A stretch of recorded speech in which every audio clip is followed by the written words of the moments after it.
Well, every 4th of July when I was a child, we had a big birthday party at our house. We hung American flags, we dressed in red, white, and blue, we decorated our bikes and rode up the hill to the parade before riding down the hill with bags of candy thrown from fire trucks and back to the party at our house. Italian aunties and cousins arrived with lasagna and sfogliatelle. If you don't know what sfogliatelle is, I wish you luck trying to find out. Then the honored guests would arrive, my grandfather, who would roll up wearing some ridiculous American flag tie my grandmother made him wear, and we'd surround him with love and hugs. You see, we were celebrating his birthday. Born on the 4th of July, this first-generation American was the pride of the family. He was brilliant and loving and a great doctor, and beyond that, I think he represented for our immigrant family a kind of triumph over the American dream, a sign that my family, who had traversed the seas and family politics, had made the right choices and were in the right place. And so we were infused with a certain grateful patriotism, the kind not everyone had or was allowed. This was my reality.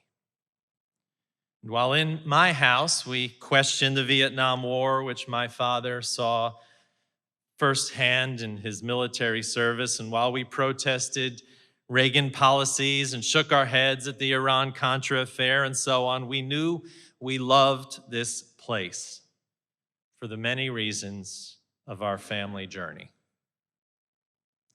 And now today, some of us wonder about those more innocent days. Last week, I noticed that it happened again, as it does with regular predictability on national holidays like Memorial Day and 4th of July, but interestingly not on Labor Day. Small flags appear stuck in the ground in front of every house on my street. I noted that this year the flags were slightly bigger, or was that my imagination? They usually have a tag on them that says, "You are welcome," by a well-meaning real estate agent, but this year, nothing. Maybe the tags don't fit on the bigger sticks for the flags. As I drive up and down my street, I ponder, what am I supposed to do with this flag this year? If I remove it, what am I signaling to my neighbors? Will they get my disapproval of the ideologues in the Supreme Court through the act of disobedience to this flag? Will they understand that while watching the January 6 hearings, all I can think of is the lawyer on our church board who at the last board meeting was nearly in tears, reflecting on whether this country will uphold the rule of law? Will they get the feeling I have when I mute a multi-faith colleague on Facebook who I've worked with on cities' issues of poverty, who is celebrating the downfall of Roe, and it makes me feel like our American ideals are fraying every day? Will they get that I'm taking down that flag because of my terror? As I was reading the book Divided We Fall, which was on my book list this summer, I made it through it. I was reading it on the airplane on my way back to you last Sunday evening after being encouraged by my friend Edwin last week in his rousing sermon of hope, and then shaking my head at every page in this book, which warns that we are on the precipice of a divisive cultural and civil war. Will my fear that we are more and more the disunited states get through to my neighbors if I take down that flag? Will they get that taking down my little big flag on the sidewalk means that I love this country and not the other way around? I doubt it. And in my doubt about my neighbors is a real pain for us in this moment. This week, I've been on Canadian TV South African TV, NBC, and I know you all saw me live on Tuesday morning on Fox News. Isn't that right? And in every interview, I have talked about the care and service and history of this church in helping ensure abortion access then and now. And in every interview, I say that the Roe decision means that we have all lost because the court is acting ideologically, and that is bad for everyone. And those celebrating the removal of the rights for women need to hear this. And in every interview, that statement about being bad for us all is either edited out or ignored. And while we have received hundreds of encouraging emails, donations, and offers to help, the emails I get from those on the other side of this issue remain in one category. They say, "You are wrong, and therefore you are evil." Here's an excerpt from one of them, from Mr. John Frothingham. If he's watching from afar, I wish him the best. "First, let me say," he says, "I see the demons in your eyes. Why do you spit on the face of God? Regardless of your demonic ministry or any religion, the entire global scientific community has long since agreed that life in animals and humans begins at conception, period," he wrote. "For a man to interfere and end the conceived life at any point from contraception to natural death is a sin against God," he writes. Apparently a very sophisticated theologian, Mr. Frothingham. Are my eyes demonic? Just like... Mostly, I want to write back and say, why is everyone thinking they have the right to an opinion about my motives and actions? And really, honestly, I just want to flip them off in skillfully crafted sentences. But I am not responding to these emails. I know better. I know there is no conversation here, Mr. Frothingham, who is an extremist, who can't hear or see anyone else who has a different opinion. And all this makes me feel like we are in the middle of the book, Divided We Fall. And we are falling. The Supreme Court made 5 decisions this last week or so that seem impossible to reconcile. Funding religious schools with public money, saying the states could not regulate gun ownership, saying the states could regulate uteruses, and saying coaches could kneel in prayer at public school football games, and then limiting regulations on climate-destroying businesses. Beyond our dismay at the outcomes, I wonder if this division is something we will recover from.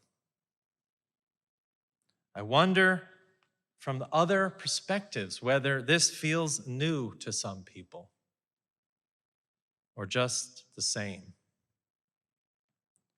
20 years ago, Maya Angelou wrote the poem, "These Yet to Be United States," in which she said, "Why do your children cry? They kneel alone in terror with dread in every glance. Their rights are threatened daily by a grim inheritance." And I think perhaps we have never been united. Perhaps we have been playing at united, but have always been divided. When I go back and read Dr. King about the American dream, the kind of dream that was fulfilled in my family, lived into so fully by my grandfather on his birthday on July 4th, when Dr. King said in a speech at a high school in Lynchburg, Virginia, in 1962, I hear his words say, "America has been a schizophrenic personality tragically divided against herself." 1962. On the one hand, he said, we have proudly professed the great principles of democracy, but on the other hand, the nation has sadly practiced the very opposite of those principles, and it feels like that again. And he said, this division is only redeemed by our creed that all are created equal, that all are endowed by their Creator with certain unalienable rights, that among these are life, liberty, and the pursuit of happiness. And King said of these key words in our founding documents that they forever challenge us, to forever give us a sense of urgency, forever reminding us of our noble capacity for justice and love and brotherhood. And he said, we believe in certain basic rights that are neither derived from nor conferred by the state. They are God-given gifts from his hands, he said. I think King said these things because he knew we would screw this all up over and over. And that we'd have to reset and reset and reset and remind ourselves of larger forces and higher purposes and loftier goals if we would ever live into these ideals. Today we live with divisions that aim to tear us asunder as a country. And the problem isn't geographical lines like in the Civil War, but lines that run through our families and our neighborhoods, through what we read and what we watch on TV. That's why none of you saw me live on Fox News. The problem is infused with disunity, where each side looks at the other as a threat, where each side, including our own, wants to dominate what is right and put it into policy, where each side on these issues of abortion and guns and religious liberty and climate change sees little room for compromise, where each side feels so strongly, as you know I do, about the issues that matter to us that we scarcely can stand the other side voicing an opinion.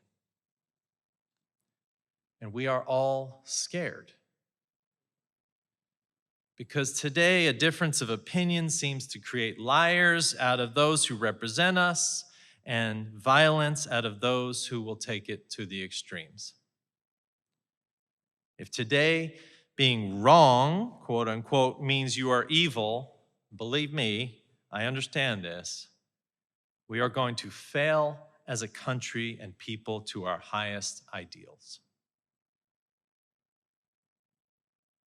And I'm saying to you that to heal from our divisions, we will have to look in the mirror.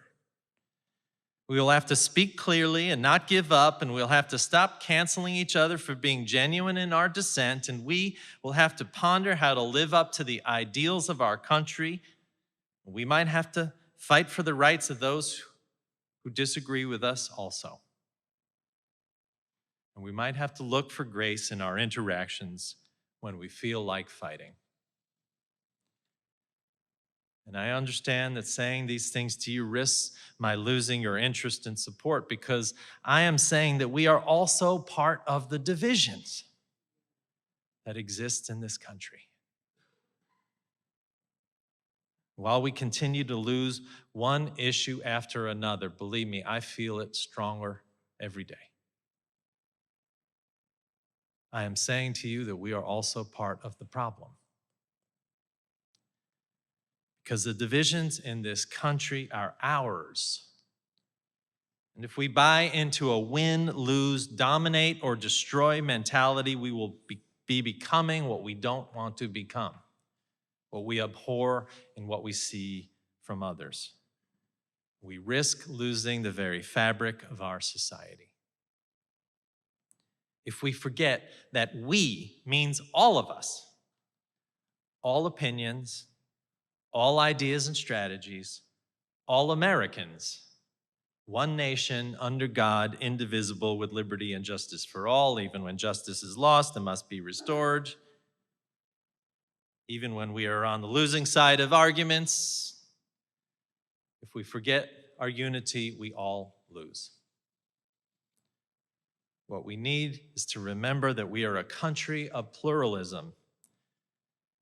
And what we have is a lot of two-sided battles, and it is exhausting. What we need is ways to see and hear one another. Our country was founded, if not entirely fair to all, at least to allow for pluralism and a variety of opinions. James Madison said, "This country is strongest when the increased variety of parties comprised within the Union increase its security." Liberty means protecting rights, not enhancing dominance.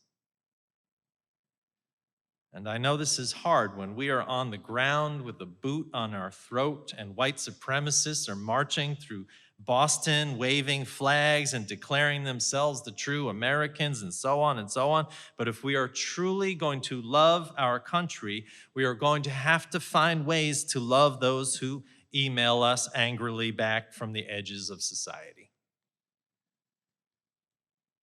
And all this feels very fragile to me. And all this feels almost impossible to me. But what was true at the time of the Revolution and at the end of the Civil War and during civil rights and now is that only one thing will really save us, and that is that we practice the American ideal of not only voicing our demand for the rights of our causes, but that we defend the rights of others, even when others seek to use those rights to restrict ours. Free speech and religious liberty is a value add to all. These rights are a firewall against political violence, and we have to find ways to lift them up graciously.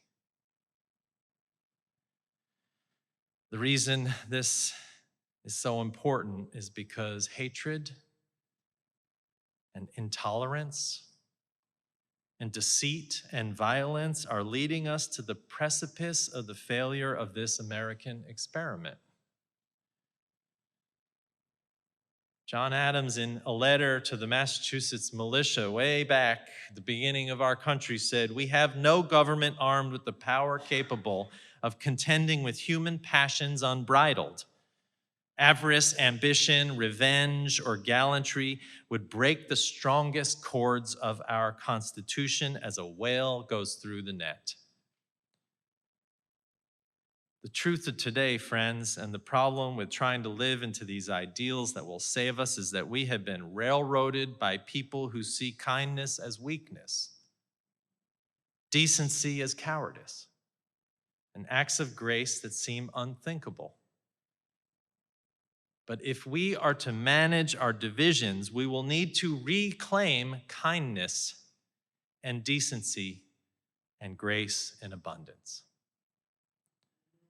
We're going to require a new kind of care in our union for our neighbors, for the members of our family, for people who email us. We're going to require a courage to face our differences and our losses and our fights for what we believe is right, and no, it is so hard. An American truth that will last if we can do this is that you don't have to give up the dream of persuading others to your cause or opinion. But you must practice that even with those whom you disagree, we all as Americans have a place here. The old wisdom goes, everyone will sit under the vine and fig tree, and no one will make them afraid. The biblical prophet Micah is right there, and he is right here in our spiritual work as citizens of this country, and is always right in saying we must do justice, love mercy, and walk humbly with our God. We will continue to do justice, but not commit acts of justice that are acts of domination. We must have mercy when we win, to not see our opponents as evil, and to claim the same from others when we lose. And we must walk humbly, knowing we are not perfect, nor do we have a perfect vision. Win and stand strong, lose and stand strong. The tides change. My warning to the news agencies that if you celebrate too much, the next time the ideology comes back at you and it won't be good for any of us. And if you give up too much, we will not be ready for the next tide. So what do we do with this patriotic moment this year?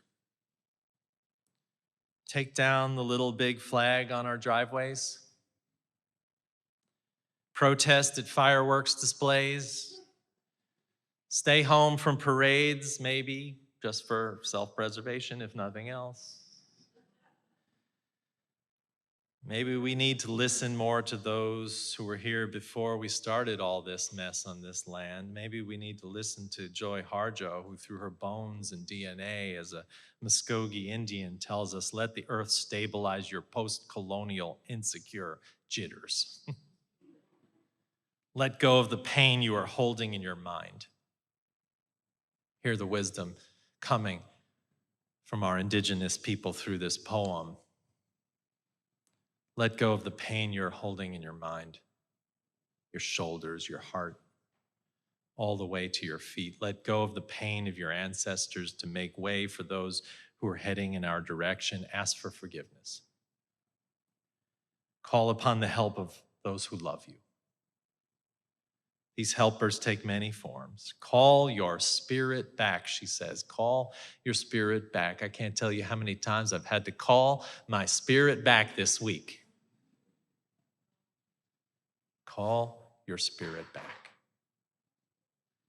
It may be caught in corners or creases of shame and judgment and human abuse, but you must call it in a way that your spirit will want to return. Speak to it as if it was a beloved child. I can't tell you how many times I've spoken to my spirit this week as a beloved child, saying, you're going to be okay through all this mess. You're not under attack. You're in love and community. You're surrounded by those people who, for some reason, show up here on Sunday morning and sit here and listen to you. And all those people around the world who email you, even Mr. Frothingham. Welcome your spirit back from its wandering. It may return in pieces and tatters. Gather them together, she says. They will be happy to be found after being lost for so long. Your spirit will need to sleep. Keep room for those who have no place else to go. Make a giveaway. And remember, keep the speeches short. Well, I didn't do that today, so. And then you must do this, she says. Ancient wisdom of the indigenous Muskogee tribe here. Help the next person find their way back through the dark. That's what we're doing. I'll try to take her advice. And I'll try to remain grounded, to call my spirit to return today and this week, and keep room for people who have no place to go and help people however I can. And you know I will continue to stand up for women and choice and abortion and LGBT rights and you. And I will continue to receive emails of love and hate, and I'll receive them with grace. And I'll fight for all our rights to free discourse and hope our country holds together under the rule of law. And I will leave my little big flag where it is, right on the curb, because I'm going to call it a symbol of hope for our country. Not a symbol of blind patriotism, but a symbol of love. Amen. Amen.